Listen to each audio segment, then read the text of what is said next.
So let us see what happens when the demand in this case is perfectly inelastic, which means the demand does not change and there's a change in supply. Now, in this case, again, I'll give you some numbers. So let's say the original demand is 10, the original supply is 10. The demand is inelastic, which means the demand remains at 10 units, right?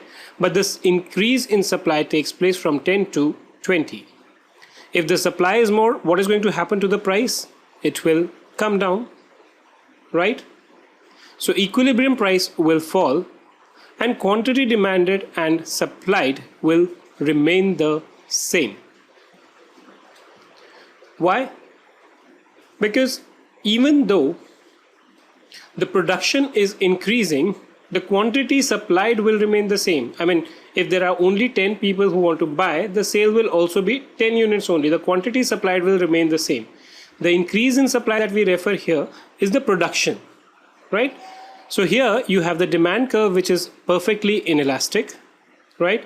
The original supply curve is S. The demand and the supply curve intersect at point E to make the point at P, which is the original price. If there is an increase in supply, the new supply curve is S1, which intersects with the demand curve at point E1, right, where the price is P1. If you see, the price has actually gone down. The demand curve is still staying inelastic. What if the demand stays inelastic, perfectly inelastic demand, and there is a decrease in supply? 10 units demanded, 10 units sold, right?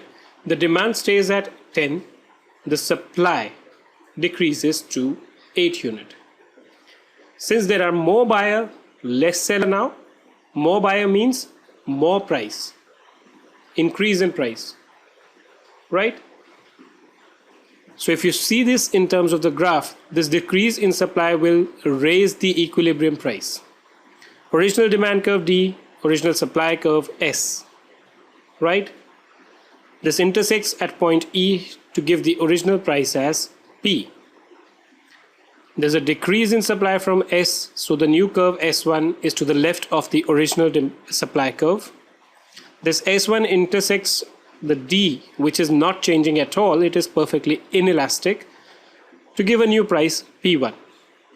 And this price P1 is higher than the original price P.